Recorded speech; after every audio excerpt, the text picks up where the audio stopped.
Most people overpay for car insurance, not because they're careless, but because switching feels like too much hassle. That's why there's Jerry, your proactive insurance assistant. Jerry compares rates side by side from over 50 top insurers and helps you switch with ease. Jerry even tracks market rates and alerts you when it's best to shop. No spam calls, no hidden fees. Drivers who save with Jerry could save over $1,300 a year.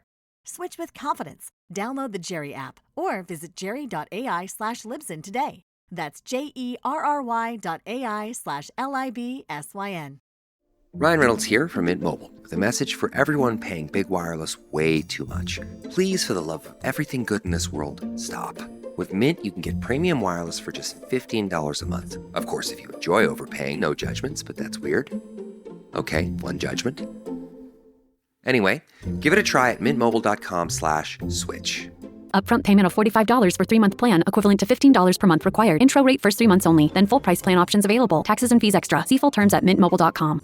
How would you like a 15% discount to my daily email, the stack of stuff, the show notes, discounts to the conference, all of that? All you need to do is text the word show to 33777. You'll get the annual subscription with a 15% discount to my daily email. You'll get the stack of stuff, the links to the show notes, discounts to the conference, and so much more.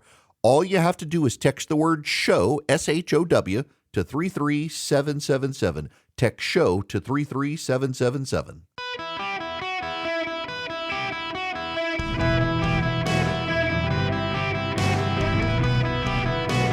Welcome to the Eric Erickson Show podcast, Hour 1. Ladies and gentlemen, it is a state of flux today. What a wild ride we are in for. We're going to play this day by ear. It's Eric Erickson here. The phone number 877-973-7425. If you want to be on the program, text Eric, E-R-I-C-K, to 33777. As news hits today, we will do our best to bring you up to speed on what's happening. And, well, we got to start with the obvious. This morning, as people were waking up, the president turned to social media and, well, he put this up on Truth Social. A whole civilization will die tonight, never to be brought back again. I don't want that to happen, but it probably will. However, now that we have complete and total regime change where different, smarter, and less radicalized minds prevail, maybe something revolutionarily wonderful can happen. Who knows? We will find out tonight. One of the most important moments in the long and complex history of the world. 47 years of extortion, corruption, and death will finally end. God bless the great people of Iran. Now, the Democrats who spent the weekend telling us that Donald Trump was in Walter Reed Hospital, which wasn't true, are now telling us this means he's going to deploy nuclear weapons. The 25th Amendment is now trending on Twitter with lots and lots of progressives out there screaming about we got to have the 25th Amendment deployed. Everybody freaking out about the President of the United States. Listen. I am not exactly considered in the MAGA camp. And I have explained to people today that what the president is doing, if you understand the right perspective, makes sense maybe in his mind, not yours, but that he's not the insane person. We can begin with the president's bellicose rhetoric is not helpful. We can further say the president of the United States should not be saying that a whole civilization is going to die tonight. But what is the president actually doing? This is the madman theory at play, and there's a problem for Trump here. But let's just actually explain this. Get over your emotions, put on your big boy pants. Get the knots out of your panties and let's just explain what's actually happening here. The president is trying to engage in theatrical hardball negotiation tactics with the Iranians to say that he's going to wipe out the regime, not the Iranian people, if they don't come to the table and negotiate. We know now the president's team believed they were negotiating. And the Iranian team has signaled that they are going to walk away from the table now. We've begun bombing Karg Island's military assets this morning. The president wants to seize the Iranian oil. He wants to use Karg Island to do that, apparently. It's an initial show of force to show the Iranians that we're serious. Listen, let me just, and I'm sure people will delight in this, but let me just begin here. So a whole civilization will die tonight, the president says. But then he also says, however, now that we have total regime change, maybe we will have differences. And then he says at the end, 47 years of corruption and death will finally end. And then God bless the great people of Iran. So what do we have here? We have the president essentially saying that the Iranian regime that we knew is coming to an end, and perhaps the new Iranian regime will be people we can do business with. He's trying to play the madman theory of, oh my God, he's really serious. He's going to wipe us out. We better negotiate. That's what he's hoping for. The problem for the president of the United States and his bellicose rhetoric is this. One, it's alienating to a portion of the public, including Republicans in Congress, many of whom today are speaking up saying not a good idea. The other thing is you're actually dealing with crazy people, Mr. President. You can't out crazy the crazies who run Iran. Why? I am a broken record here. I keep telling you people this, and I am deadly serious when I say this. We interpret the Iranian regime as crazy, suicidal, and fundamentalist. They interpret it as being truthful and faithful to their religion. They fundamentally believe in the Iranian theocracy, and it is a theocracy, that they were put on the earth in this position to be able to wipe out Israel, to bring back the Mahdi. They want the apocalypse. Mr. President, you can't out crazy people who believe it is rationally possible to bring about the apocalypse by killing all the Jews. You can't out crazy them. So you've now backed yourself into a corner where you either have to fight or taco. Trump always chickens out. And you don't want to taco this. And the Iranians are convinced, because you've pulled back multiple times on this, that you're going to pull back again. That's the problem. What's notable is that essentially what Donald Trump's tweet this morning is an IQ test. If you truly believe Donald Trump is going to use nuclear weapons and wipe out Iran, you are a stupid person.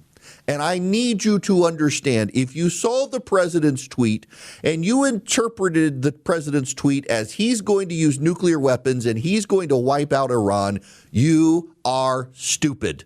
And you need to look in the mirror, point to yourself in the mirror and say, stupid person, right there, stupid person, because you are a stupid person. We can disagree with the president's rhetoric and the tone of the president's tweet without actually believing the president literally means he's going to wipe out Iran. Again, to Selena Zito's very old point going back to 2015, take Trump seriously, not literally. The president says many of these things, but he doesn't actually mean the things that he says. He means other things. It's criminology in dealing with the president of the United States. And what is the criminology of dealing with the president of the United States? He means that you people better get to the negotiation table or he's going to unleash hell. And they're not going to get to the negotiating table, so he's going to unleash hell because the ultimate goal of this is regime change, and it always has been regime change. As I have pointed out to you, we've been trying to arm the Iranian people. Yesterday, the president revealed that the Kurds did not hand over the weapons to the Iranian people, so the president is getting bellicose against the Kurds who need an ally. He feels betrayed. They better get the weapons to the Iranian people. I suspect there are boots on the ground in Iran right now, despite our denials, that are giving weapons to the Iranian people. The president means for the Iranians to take back their country. It is absurd and incendiary rhetoric on behalf of others to amplify this and claim the president's going to use nuclear weapons. By the way, the president has signaled we have conventional weapons that we haven't used before. You know some of the weapons we have? They are weapons that we can fire that do not cause massive casualties, but actually can take out the power grid. Today, the Iranian government is finding Iranian dissidents and rounding them up and placing them at gunpoint into power plants.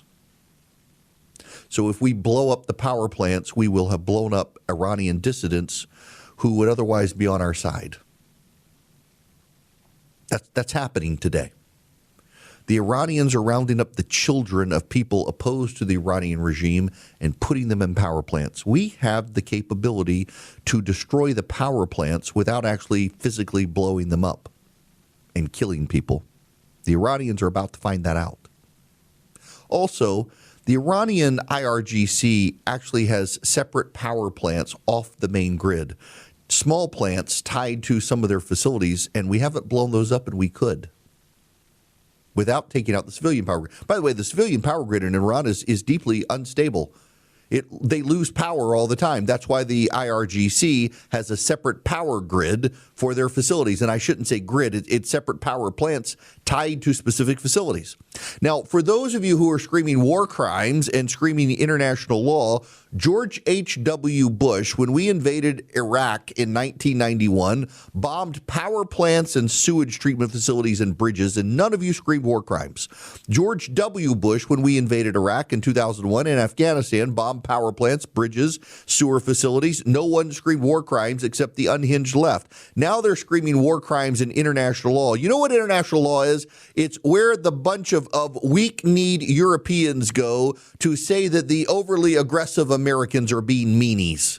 International law stands with the people who have the power to make the international law, which is not the far left Europeans. And that's where they're screaming, yeah, it's international law, it's war crimes, it's war crimes. Show me where the war crime is. Bombing power plants and bridges is not a war crime. It never has been a war crime. It is a lawful, legitimate tactic in war. By the way, if it is a war crime, then you better charge the Iranians with a violation of war crimes because they've been bombing civilian infrastructure in Saudi Arabia, the United Arab Emirates, and Israel for the last 35 days. Again, look yourself in the mirror, point in your direction, and say, stupid person, right here, stupid person. There are a lot of stupid people having meltdowns right now over the president's tweet this morning. You can say with bellicose rhetoric, you can say he shouldn't have done it, you can say all of those things, but what you do not have to conclude is that the president literally means he's going to wipe out the Iranian people. It's kind of wild to say that when the first sentence is a whole civilization will die tonight, and the next sentence is now we have complete and total regime change where different, smarter, less radicalized minds prevail. Who knows what can happen? We'll find out tonight. That is a please come to the negotiating table and talk to me. And if not, I'm going to make it painful for you.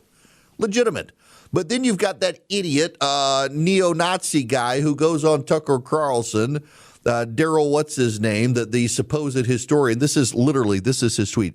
If this barbaric order is carried out, the U.S. government is illegitimate, and everyone associated with the decision should face a firing squad. I am praying that there are still a few flag officers who've retained their honor and will do the right thing at the moment of truth.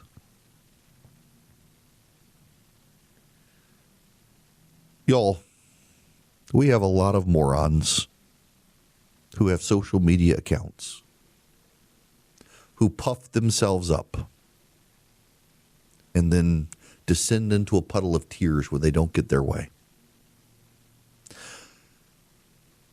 The Saudis, the Emiratis, the Bahrainians, they are some of our strongest allies in the Middle East. They have conveyed to the President of the United States that at this point, the only off-ramp to this war is regime change.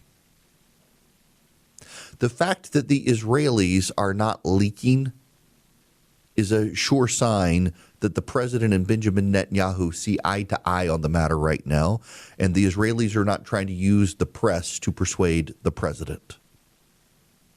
The fact that the Israelis want the Iranian regime gone, and they're not leaking about the president tacoing, caving, or otherwise. The fact that the Saudis are telling the president of the United States that you must now wipe out this regime for us to maintain our trust in the United States. It's a pretty big indication that the United States is about to engage in military action in Iran designed to further destabilize the regime enough that the people of Iran can take to the streets. I got audio of Jake Sullivan and others on Morning Joe this morning talking about how we're just going to push people in the arms of the Iranian government if we blow up their power plants and the like. The Iranian people are going to be radicalized against us. These people have been wrong about everything. How do they know this? How do they know this? That they haven't been on the ground in Iran. They haven't talked to people. The leadership structure that they talked to is dead. The replacement leadership structure they knew is dead. The replacement of the leadership structure is dead. They've got all new people these people haven't been dealing with, and yet they sure are certain about what's going to happen. The greatest frauds in America these days tend to be the foreign policy experts who just regurgitate talking points amongst each other, and now the talking points have gone from using the word decimated badly to talking about how it's a war crime, it's international law, it's Vietnam all over again. They have no idea what to make of it, and they are ruthlessly protective of their perks and prestige, and they do not want Donald Trump to win this thing because it would make them look like the fools they are. We got an entire pundit class and reporter class and even the far right guys and far left guys rooting against the United States, betting against the United States, and daring Donald Trump to do anything simply because they do not want the United States to win, and in particular, they do not want Donald Trump to win, which is why the president needs to go bomb Iran, destabilize the regime, and take a win. Hello, America. Welcome. It is Eric Erickson. I'm so glad to be reminded of this. Katie Pavlich deserves the credit. She's got a great new show on News Nation, and she pointed out that in 2018, the President of the United States caused a freak out with this tweet. North Korean leader Kim Jong-un just stated that the nuclear button is on his desk at all times. Will someone from his depleted and food-starved regime please inform him that I, too, have a nuclear button, but it is a much bigger and more powerful one than his, and my button works. And everyone freaked out. Oh, my God, he's going to nuke North Korea. We're going to war with North Korea. Today, the North Koreans are distancing themselves from the Iranians. Today, the president tweeted or truth socialed, a whole civilization will die tonight, never to be brought back again. I don't want that to happen, but it probably will. However, now that we have complete and total regime change where different, smarter, less radicalized minds will prevail, maybe something revolutionarily wonderful can happen. Who knows?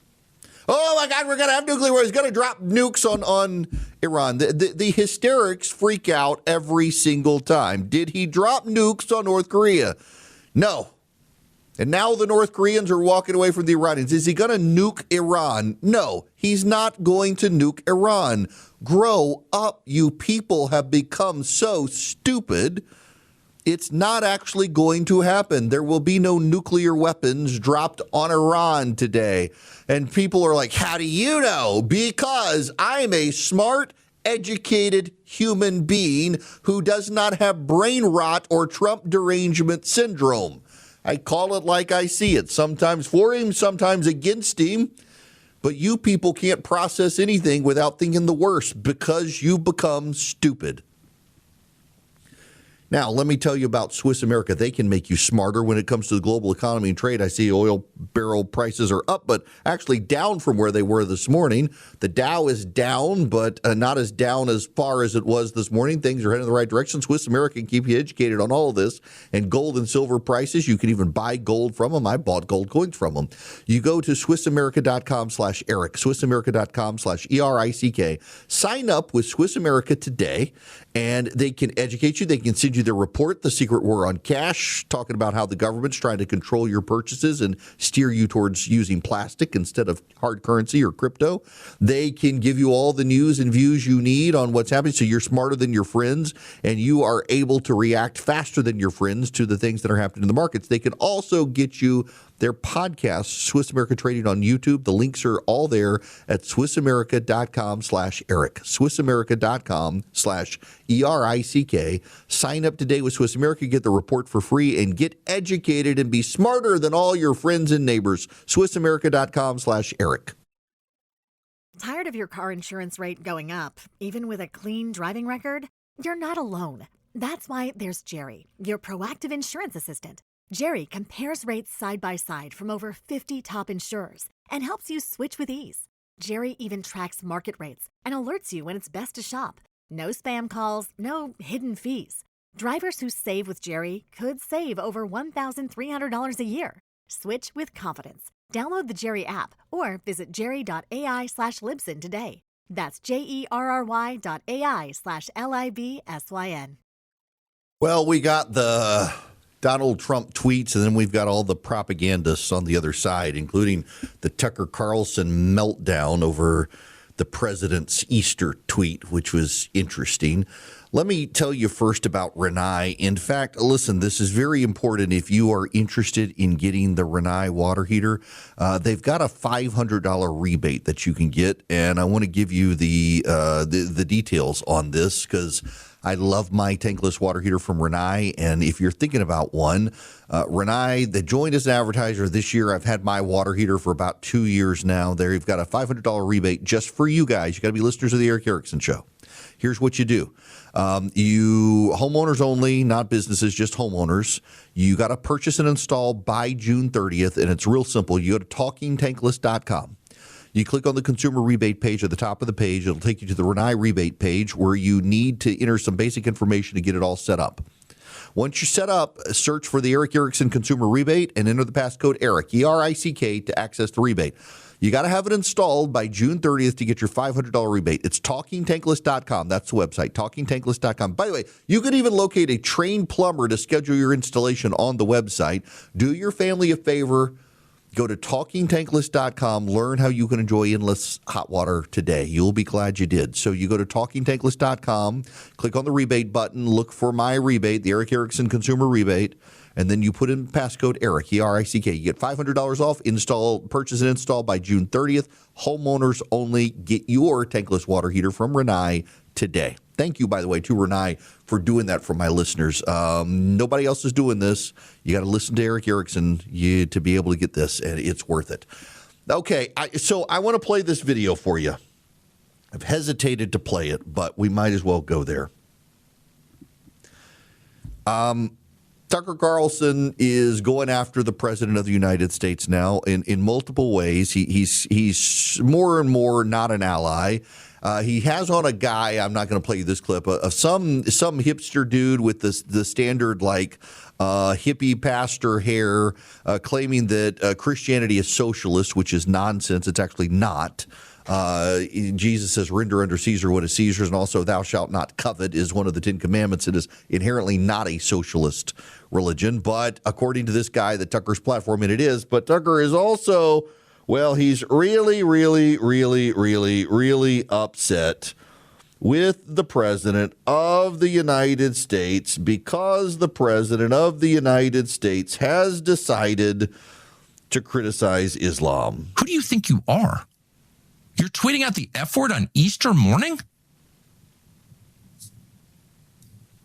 You'll be living in hell.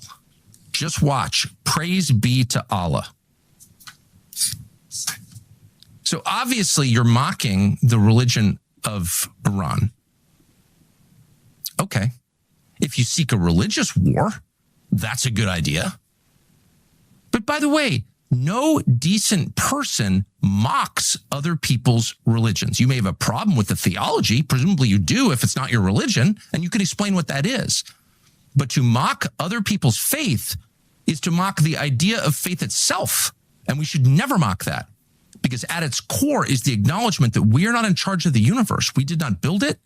We won't be here at the end of it. We can destroy life. We cannot create it because we are not God.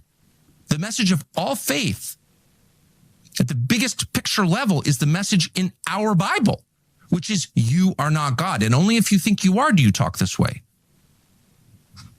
But it's not just mockery of Islam. And no president should mock Islam. That's not your job. Islam is ripe for mocking. It's weird. Tucker Carlson in 2006 said you could call him a bigot, but he mocks Islam and does not like Islamists. And now he's defending Islam and upset that the president mocked Islam by saying praise be to Allah. I personally am not all that bent out of shape by the president doing this. I don't think he should have. I don't think the language was appropriate, using the F word. He should have at least used the formal F word with the G on the end instead of the apostrophe. And it was Easter. The president didn't have a message on Easter. And Tucker Carlson has regularly defended the president on a host of these issues, including his performance on holidays. But suddenly the president mocks Islam, and Tucker Carlson is really upset about him mocking Islam. What's actually happening is Tucker doesn't have the influence he thought he would have on the Trump administration. His son works for J.D. Vance. He presumed to have some level of significant influence on the administration. You will recall that he visited the president before the president attacked Iran, and multiple reports have come out suggesting that Tucker Carlson might have conveyed to the Iranians an attack was not coming. It's speculation on the part of those who said it, but Tucker seemed pretty hacked off when the president actually bombed Iran.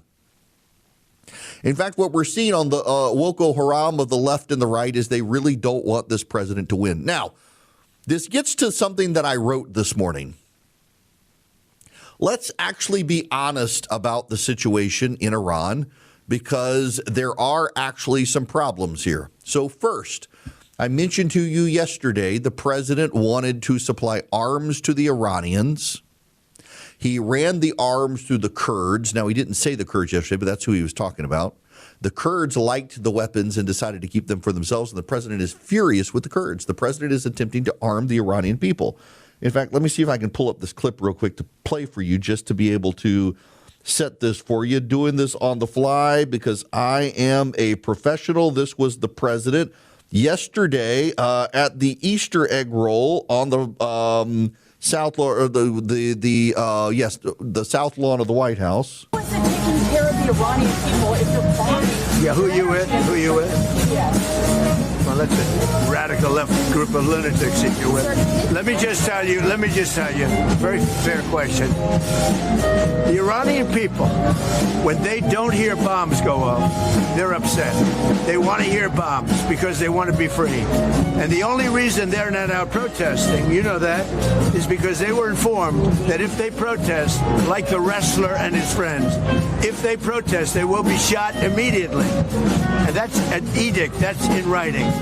If they protest, if they go out in the streets, they will be immediately shot. They don't have guns. You know, we sent some guns, but the group that was supposed to give, which I said would happen to my people, I said it, I called it exactly. We sent guns, a lot of guns.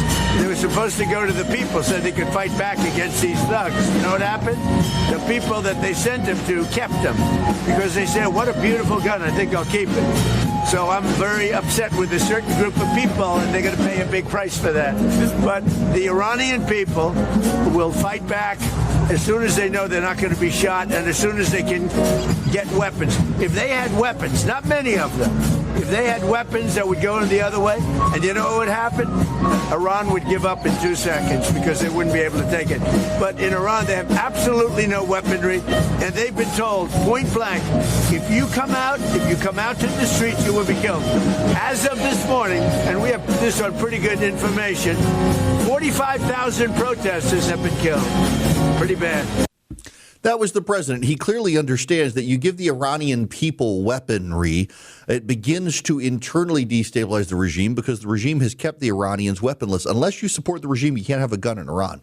And the majority of the citizens don't support the Iranian regime. This is actually a fact. It's not my opinion. It's true. You begin to provide arms to some of those people, the Iranian regime realizes they can get killed by their own people. It becomes problematic for the Iranian regime to stick around, but we haven't done that yet, and that is a problem. The second problem is the Strait of Hormuz actually is fairly closed. Now, it's not as closed as some claim. More ships are getting through, but to get through, it becomes more burdensome. They have to turn off their transponders, which increases the risk of ship collisions, among other things. The Strait of Hormuz needs to be open. The president said it was a big deal. Then he said it was no big deal. Then he said other nations were on their own to get it open. And now it's back to being the center of the whole thing. The Strait of Hormuz is a centerpiece, weak point for the president, and he hasn't gotten it open. Third, Iran still has its uranium. It still has centrifuges. It still has the capability of making dirty bombs, and it still has a lot of missiles and rockets. The regime, by the way, may be badly fractured, but it is still in place. That's a problem. Fourth, the president continues to play the naive fool and patsy for Vladimir Putin. I do not understand this one. Our B-52s, and this, by the way, this is the most important point you need to take away from this. Our B-52s were not only able to fly over Iran unimpeded for multiple hours, they were able to engage in mid-air refueling over Iran, and the Iranians could not shoot them down. Somehow, however, last week, the Iranians were able to get a radar system and missile to shoot down an F-15, which flies faster than the B-52s. Between the time the B-52s flew over and the time the F-15 was shot down, Iran had to get radar and weapons from someone. And the odds are very good it came from the Russians, not the Chinese. The Russians continue to provide Iran intelligence data to bomb American and Israeli positions around the Middle East, in Israel and elsewhere. And the President of the United States continues to believe that Vladimir Putin is somehow a friend and not an enemy, and that the Ukrainians are bad. Today, speaking in Hungary, J.D. Vance lied to the public and claimed that the Ukrainians were trying to steal elections in the United States and elsewhere. J.D. Vance and his team have been relentlessly hostile to Ukraine and relentlessly pro-Russia, or at least sympathetic to Russia, and it is rubbed off on the president at a time the Russians are providing the Iranians the instruments and means to kill American citizens. I do not understand why this president and vice president continue to reject Ukrainian help. The Ukrainians are the most successful at taking out the Iranian drones that have plagued Ukraine. Why they continue to treat Ukraine as a bad guy. We should be on Ukraine's side. They are on our side. And Ukraine is building diplomatic relations with Saudi Arabia and the United Emirates around us to help them because we're refusing Ukraine's help. It is absurd. And the refusal of the president to recognize the Russians are a problem is the weak link in this whole operation. And you know what? The Democrats are not focused on any of that stuff. The Democrats are focused on a talking points war. The Democrats have decided that the media is so relentlessly hostile to the president that instead of dealing with the substantive problems we have in Iran, all of which are fixable, they're going to deal with the talking points. They've skipped right over a forever war like Iraq and Afghanistan. They've straight gone to Vietnam. This is like Vietnam. The number of people who are, by the way, stupid people, 30 feet over a runway, who continue to say that this is a Vietnam. You know, we lost over 52,000 people in Vietnam, dead or missing. We've only lost less than 24 people in this fight with Iran. I think 15 to 16 have died. The others wounded, most of them already back in the field fighting again. More people have died in Chicago from gun violence in the last month than have died fighting Iran for the United States. In fact, more than double the people who died fighting Iran have died in Chicago. And the Democrats don't like it when you point that out, but it's a legitimate stat. But they're screaming about Vietnam now. They're screaming about war crimes. They're screaming about international law. International law and war crimes are the last refuge of the stupid people who are 30 feet over a runway. Screaming about, it's international law, it's war crimes. No one was screaming international law and war crimes when Hamas went into Israel and killed all those Israeli citizens and brought hostages back and raped them and abused them and killed them. No one's been screaming international law about Iran bombing civilian targets in Israel, Saudi Arabia, or the United Arab Emirates. No one screamed about war crimes or international law when Iran did those things. No one screamed war crimes or international law when Iran killed 45,000 of its people, minimum. No one screamed war crimes or international law when China took over part of the South China Sea outside its territory. The left only screams war crimes and international law when a Western government decides to defend itself or attack a rogue regime, because the left are on the side of the rogue regimes.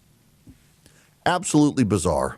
They've hit on all these talking points. And by the way, they're now screaming that China, Russia, and Iran are the winners of this war. Iran is somehow getting rich. China is somehow benefiting. Never mind, China is now not getting discounted Venezuelan oil, nor is China getting discounted Iranian oil. The Russians may be getting oil prices up so they can sell for more money, but they've actually begun losing ground in Ukraine because the Iranians have not been able to supply them with weapon systems.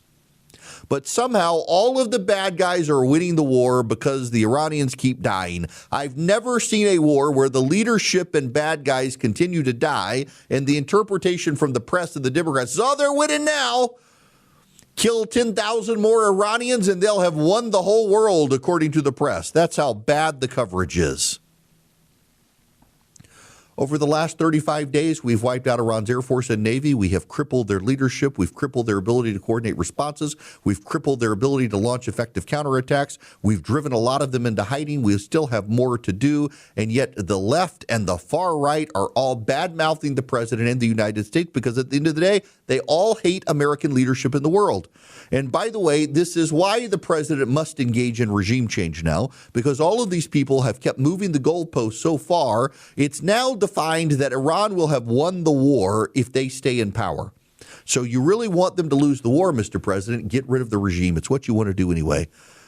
Fund the opposition, give them arms, destabilize and decapitate the full regime, and let Iran fall on its own. That's the only way to win the war, and that's what you should be doing. By the way, the left keeps saying the president, he's winning the tactics, he's losing the strategy. They don't even know the difference between tactics and strategy. They're just saying it because it sounds smart. The strategy has been all the way to destabilize the regime, to cause regime change. That was the opening strategy. How do I know? Because I talk to people, the people online just want to yell about. And those are the ones who've had the strategy the whole time. The Saudis, the Emiratis, the Israelis, and the Americans have all going into this understood ultimately the outcome needed to be regime change, not making that up. That has been the strategy. I know because I talk to people who tell me that and have the whole time. This hour of the program is brought to you by Van Allen Golf. VanAllenGolf.com, ALLEN. I got the Masters. Well, the views of Augusta National on, waiting for the golf to begin. I got my Masters shirt on, or my Masters pullover on. I had one on yesterday. Van Allen Golf, great golf equipment. I love those guys. They make great guns, too, at True Precision. VanAllenGolf.com, text golf to 33777. I am completely enamored with the Masters, just so you know. I've been to the Players. And it wasn't my thing, too boisterous, but I am so excited. I'm not going to be here on Friday. I'm taking my son to the Masters. His surgery yesterday went well. He's not really. They said tomorrow will be the worst day, as it usually is. But I'm looking forward to taking him to the Masters on Friday. We're going to go over Thursday night and pay an obscene amount of money for a hotel room. I have a question, and I honestly, I went to law school. You know, you learn, never ask a question you don't already know the answer to. I don't know the answer to this question. To those of you who believe the earth is flat, and to those of you who believe we never actually went to the moon, how are you rationalizing and coping with all of the images coming from Artemis 2? Because I see the picture of Earth, and it's round, and the moon is round. They're orbs. So how do you process all the data and justify that you're still right and it's all a hoax? I don't know the answer unless you're actually recognizing that you're wrong and maybe you don't want to publicly admit it. It's okay. Just recognize we did go. We're there again, and it's all round. Please, for your own sake. Now, vision computers can help you guys in the real world deal with your computer issues. They should have had vision for this mission. When Outlook crapped out and NASA wasn't sure what to do, they could have gotten a vision computer technician on the line and fixed it for them in 15 seconds or less. You can do what NASA didn't do and sign up with Vision Computers to be in charge of your tech support. Call them at 404-COMPUTE. Any one of you nationwide, including NASA and the astronauts, y'all are actually out around the moon, but they'd still help you just on delay. Take a little more than 15 seconds. The rest of you ever have a computer issue, your Microsoft Office goes down, you can call Vision in 15 seconds or less, and they can get you back up and running. 404-COMPUTER, visioncomputers.com. Tell them Eric sent you. They'll build you computers. And by the way, if they build you the computer, the tech support comes with the computer, no extra charge. And they're fantastic. We have one in our house. 404-COMPUTE or visioncomputers.com. Tired of your car insurance rate going up, even with a clean driving record? You're not alone. That's why there's Jerry, your proactive insurance assistant. Jerry compares rates side by side from over 50 top insurers and helps you switch with ease. Jerry even tracks market rates and alerts you when it's best to shop. No spam calls, no hidden fees. Drivers who save with Jerry could save over $1,300 a year. Switch with confidence. Download the Jerry app or visit jerry.ai/Libsyn today. That's jerry.ai/LIBSYN.